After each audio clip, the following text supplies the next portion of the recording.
Saudara, dua mantan menteri di era Presiden ke-7 Republik Indonesia Joko Widodo jalani pemeriksaan di KPK hari ini. Mantan Mendikbudristek Nadiem Makarim diperiksa selama 9 jam terkait dugaan korupsi pengadaan Google Cloud. Usai diperiksa, Nadiem tak berkomentar banyak selain mengapresiasi KPK. Nadiem menyatakan terima kasih karena telah diberi kesempatan mengklarifikasi soal pengadaan Google Cloud di Kemendikbudristek. Sebelumnya, KPK menyebut dugaan korupsi pengadaan Google Cloud di Kemendikbudristek terjadi pada masa pandemi COVID-19. KPK juga telah memeriksa sejumlah pihak lain dalam kasus ini. Salah satunya mantan CEO PT Gojek Tokopedia atau Goto, Andre Sulistyo. Sudah selesai, saya diminta memberikan keterangan mengenai pengadaan cloud di Kemendikbud. Alhamdulillah lancar, saya bisa memberikan keterangan dan saya ingin memberikan apresiasi sebesar-besarnya kepada KPK juga untuk telah memberikan saya kesempatan untuk melakukan penerangan ini. Mantan Menteri Agama Yakut Khalil Qomas juga menjalani pemeriksaan di KPK terkait kasus dugaan korupsi kuota haji. Yakut diperiksa sebagai saksi selama hampir 5 jam. Yakut bilang ia berterima kasih bisa mengklarifikasi soal pembagian kuota tambahan pada pelaksanaan haji 2024 lalu. Sebelumnya, KPK menyelidiki dugaan korupsi kuota haji setelah menerima laporan dari kelompok masyarakat serta didukung temuan pansus angket haji soal dugaan adanya penyimpangan penyelenggaraan haji 2024.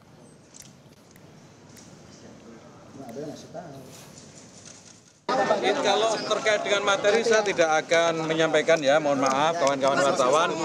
Tapi intinya saya berterima kasih mendapatkan kesempatan untuk bisa menjelaskan klarifikasi segala pembagian kuota tahun lalu. Gitu ya, terima kasih. Lebih lengkap soal pemeriksaan dua menteri era Jokowi di KPK yakni Nadiem Makarim dan Yakut Khalil Qomas, kita akan tanyakan pada jurnalis Kompas TV Jihan Jufri dan Bondan Wicaksono dari Gedung KPK Jakarta. Selamat malam, Jihan. Apa yang didalami penyidik dari pemeriksaan kedua menteri era Presiden Jokowi, Nadiem dan juga Yakut?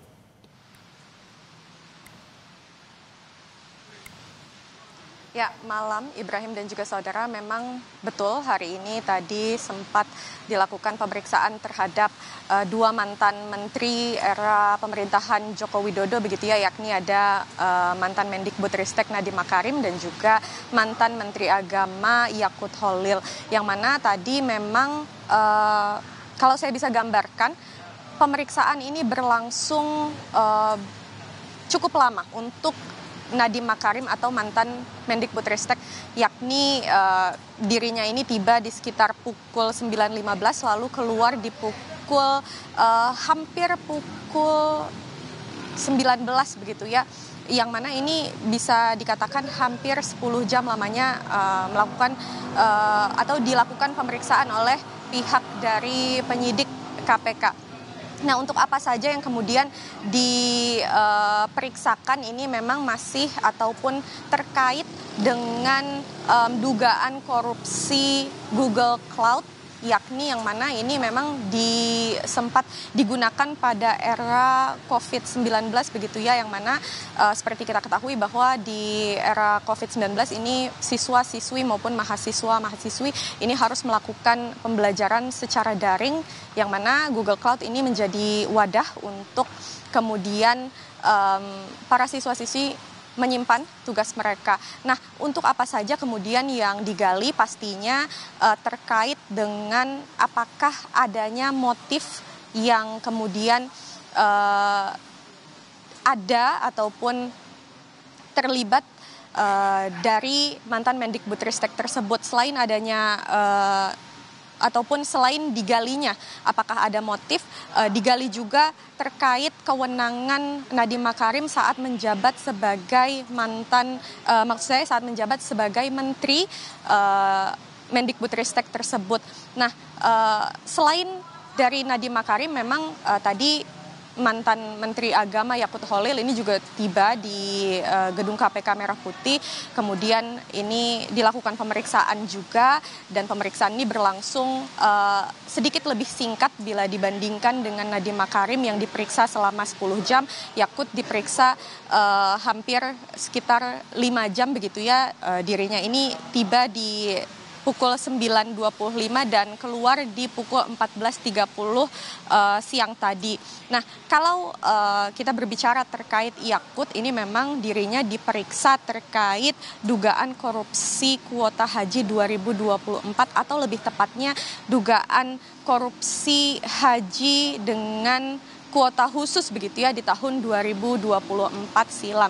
Seperti yang kita ketahui bahwa memang dari Arab Saudi ini memberikan sekitar 20.000 kuota tambahan kepada Indonesia untuk haji di tahun 2024, yang mana ini kemudian kalau kita berbicara terkait peraturan yang mengatur, ini seharusnya 8% pembagiannya begitu ya, 8% ini dibagi ke kuota haji khusus dan 92% ini dibagi ke kuota haji reguler. Namun yang dilakukan oleh mantan Menteri Agama Yakut ini adalah membagi secara setengah-setengah atau 50%, yakni 50% untuk kuota haji reguler dan juga 50% untuk kuota haji khusus. Nah, kalau kita berbicara terkait pembagian tersebut, ini memang dikatakan tidak sesuai begitu ya dengan pasal 64 Undang-Undang Nomor 8 yang mengatur tentang ibadah haji dan umroh,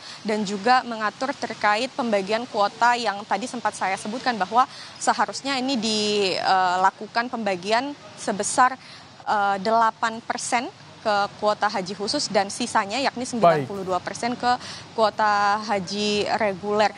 Nah, terkait hal yang didalami memang pastinya masih seputar dengan kewenangan dari mantan Menteri Agama Yakut pada saat menjabat, lalu untuk hal-hal mendalam seperti pertanyaan-pertanyaan apa saja yang kemudian dilayangkan oleh penyelidik, ini memang masih kami gali informasinya. Namun yang pasti tadi dari Yakut pada saat keluar dan ditanya oleh pihak wartawan, memang ia menyampaikan bahwa untuk lebih dalamnya ini dia tidak akan menyampaikan kepada awak media. Kami Jadi tangkap, memang kami akan menunggu informasi lebih lanjutnya dari pihak KPK. Akankah ada kemudian pemanggilan lebih lanjut terhadap 2 mantan menteri yang kemudian dipanggil oleh KPK hari ini? Ini memang masih kami nantikan informasinya, Ibrahim. Baik, terima kasih Jihan Jufri untuk laporan Anda langsung dari gedung KPK di Jakarta.